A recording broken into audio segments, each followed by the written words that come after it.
So you see the server is up, and this is the one most important one that I'm talking about, the server up informations. So that means if the configuration is properly, application.properties file so completely overwrite, and then Cassandra server is running and the service is running, and you have the up status. This is the why it is coming, because we inject our dependency in the actuator in our in application, because now we have all the possibilities, check all the matrices, JVM matrices, request response matrices, health checks, all the info matrices you can get it from here if the service is running. And then those services you can visualize, that's I said in my screencast number 18, with the Spring Boot monitoring with the micrometer and Prometheus and then Grafana tools. You can visualize every part of the graphically. That's I said, just follow that one, you get really clear idea of what I mean, how can you do it. So there is nothing there, there's an empty list in the no registration record. Maybe we can build one registrations.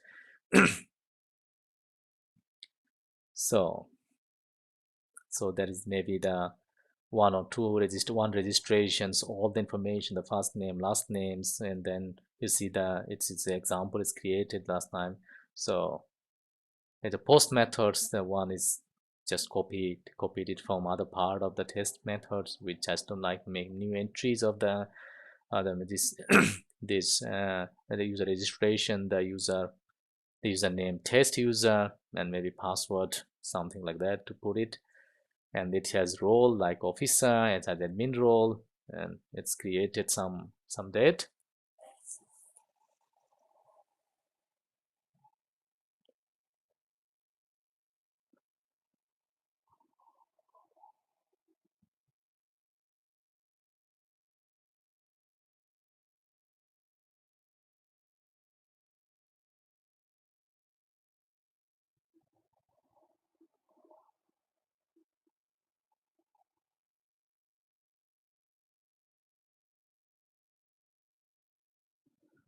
So we did the post methods, the post, it's created one record into the database, and so on and so forth.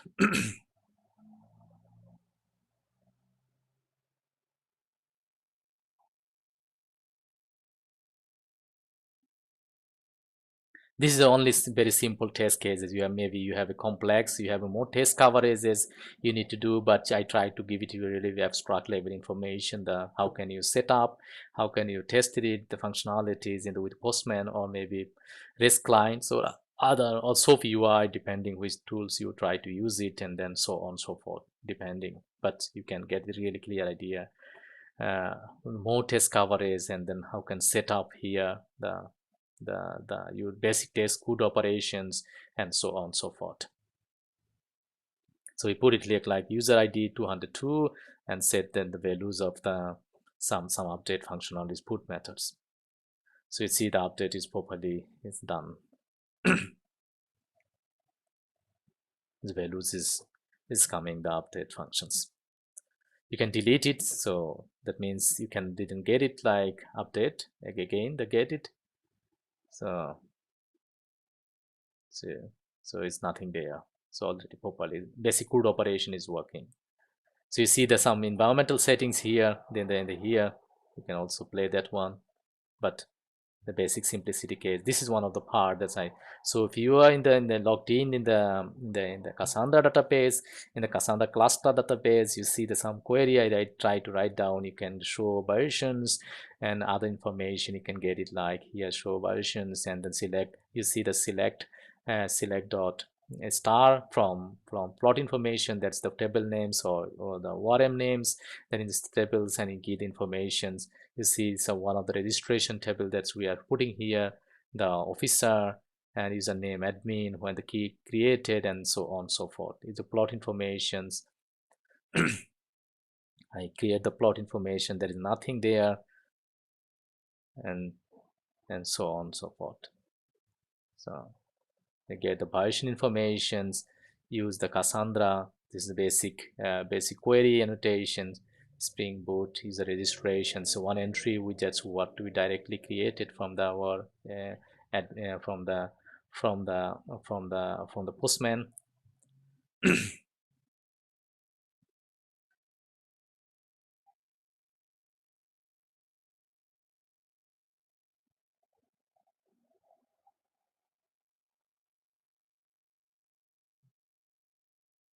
So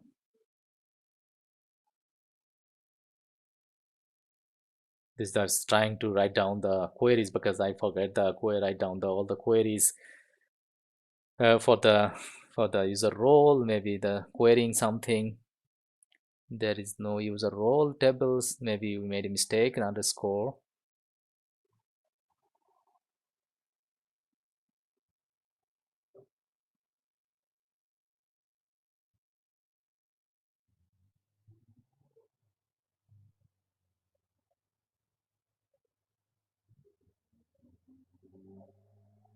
So clear it, and then user role. So you see the one of the example that we did directly in here, the update. You see the update function test 777, and then so on and so forth.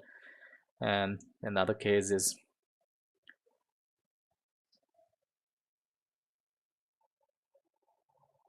so that means what do that means we almost done our developments. We did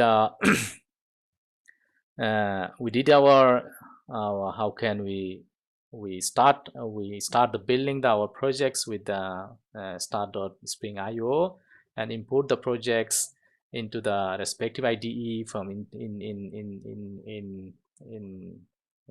into the Eclipse IDE, and we define the models that we need or as per your requirements, the models, and then we set our all the relational mappings based on the Cassandra JPA, Cassandra annotations, and we define our respective utilities and implement the services.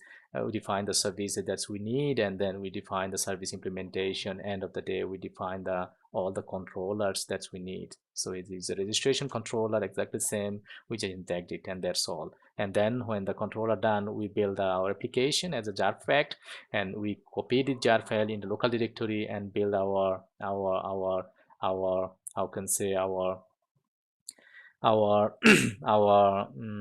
externally configurable command and then script, and it's automatically override where we try to install the applications, and then so on so forth. So I believe that's really help. We are continuing the further development that we need, and just follow the all the screencasts that we have in the for respective technology or REST service implementations. There is a many implementation, many services is there. It's implementation based on the based on the Postman, based on the Elasticsearch, Gamefire, MongoDB, Cassandra, MySQL, Postgres, and so on, Redix, and so on, so forth. Just follow the screencast and what you need, and we believe it's supported. Just share, just write down your comments, subscribe the channel, write down your comments, share with friends and colleagues, and that's we will try our best to share with you our knowledge, and you can try share with us your knowledge, and then we believe we can do really good products and best product with you. And now I say bye bye, goodbye, and see you later.